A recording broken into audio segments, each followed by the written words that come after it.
ओम शांति। आज सतगुरुवार के दिन आप सबकी बहुत ही स्नेह भरी याद लेकर जैसे मैं वतन में पहुंची,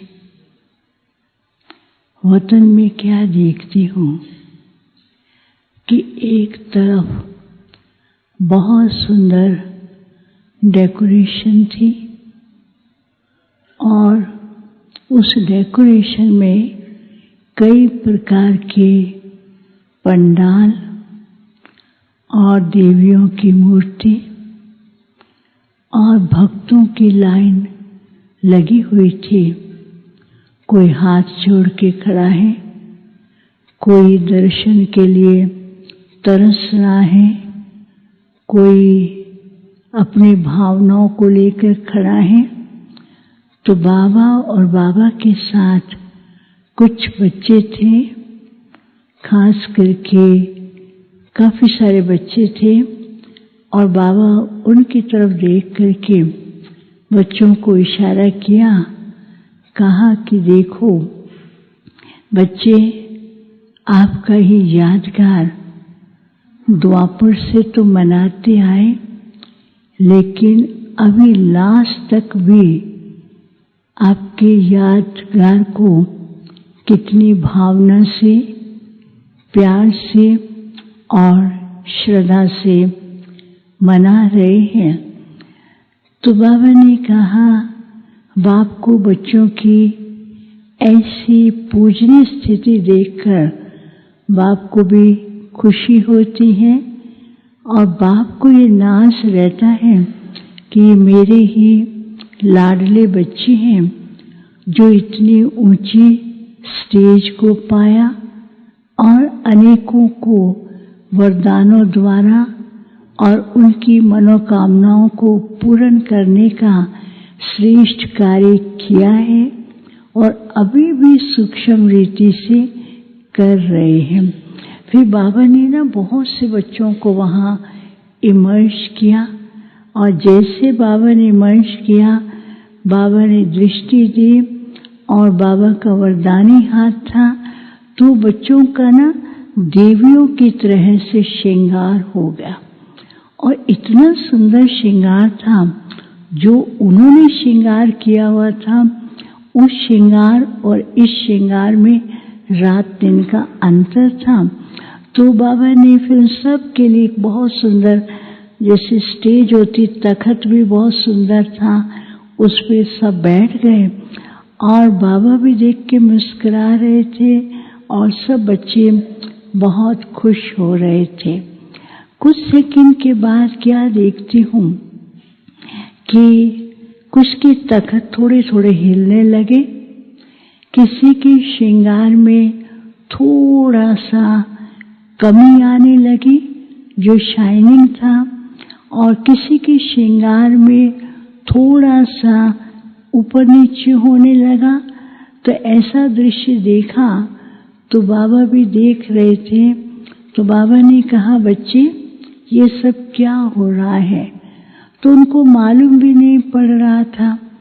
फिर बाबा ने कहा, देखो आज जिन देवियों का पूजन हो रहा है, जिनके साक्षात्कार के लिए भगत इतनी तपस्या करते हैं, तो उनका एक ही कारण है कि उन्होंने अपने आप को सर्व शक्तियों से संपन्न किया।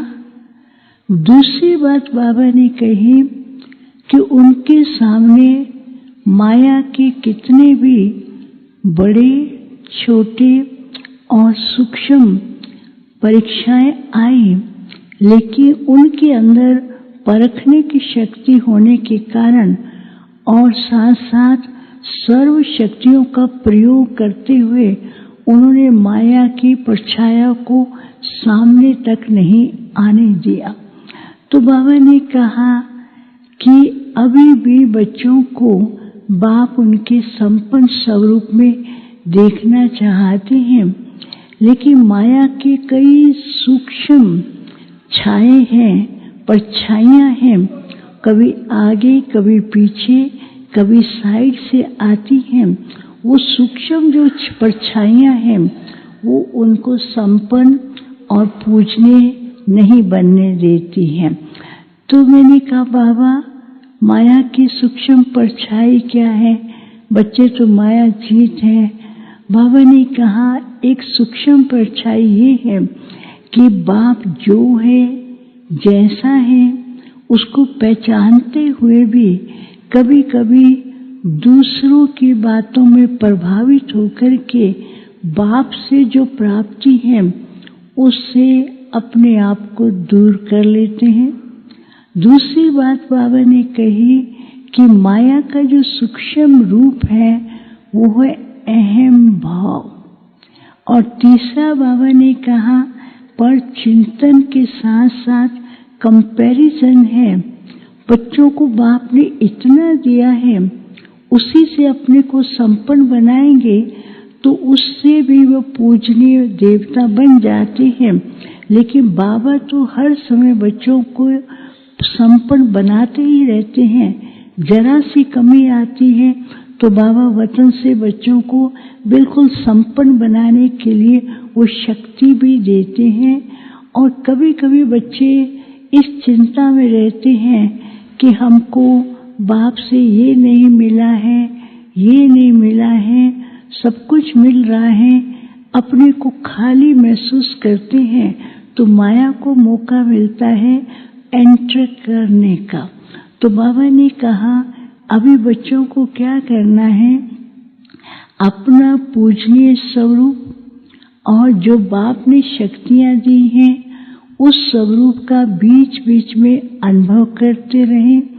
और बाबा ने कहा जो भक्तों की पुकार है वो चारों तरफ गूंज रही है, उस पुकार को संपन्न करने के लिए प्योर वाइब्रेशन और दुआओं की किरणें चारों तरफ फैलाते रहें।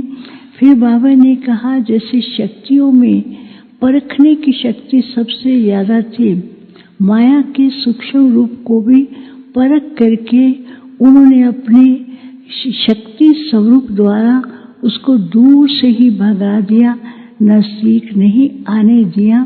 तो बाबा ने कहा कि अभी जो है हर बच्चे के अंदर परखने और रियलाइजेशन की पावर बहुत जरूरी है। एक तो कई बातों की परख न होने के कारण जाने अनजाने कई बातों में उलझ जाते हैं। तो इसलिए परखने की शक्ति पर विशेष कंसंट्रेट करने के लिए बाप के साथ जो है जैसा है उसका ध्यान रखें। और दूसरा बाबा ने विशेष ध्यान खिंचवाया कि अपने अंदर ऐसा स्वरूप रहे कि बाप मेरा साथी है, शक्तियों को शक्ति देने वाला सर्वशक्तिवान बाप साथ है। उस स्वरूप में टिकेंगे, भक्तों की पुकार को सुनते हुए वरदानों से भरपूर करें, तभी जाकर के जय जयकार और प्रत्यक्षता होगी। फिर जैसे मैंने बाबा के सामने भोग रखा तो बाबा ने आज क्या किया, उन सर्व शक्तियों को सामने इमर्ज किया। भगत लोग तो भोग स्वीकार कराते, तो बाबा ने अपने हाथ से सब बच्चों को शक्तियों के स्वरूप में सामने इमर्ज किया।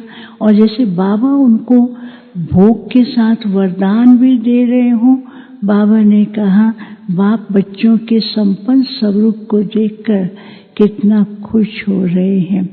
फिर बाबा को खास शीला बहन के निमित्त सब भाई बहनों की तरफ से, विशेष नेपाल की भाई बहनों की तरफ से याद दिया।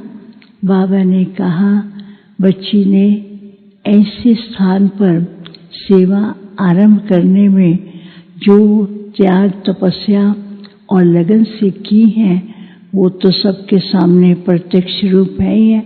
और बाबा को देखते हुए तो खुशी में झूम रही थी, बाबा मेरा साथी है। तो बाबा ने कहा बच्ची ने वहाँ रह कर के ऐसे रॉयल फैमिलीज और VIPs की सेवा की है और वहाँ से विश्व के कई देशों में भी कई बच्चों ने जाकर के बाप का संदेश दिया है। बच्ची तो लास्ट में शरीर का पेपर होते हुए भी उस पेपर से न्यारी और प्यारी बाबा बाबा करती और सेवा करती रही। अनेकों की दुआएं और पुण्य साथ लेके गई हैं। अब तो नए रोल में जाकर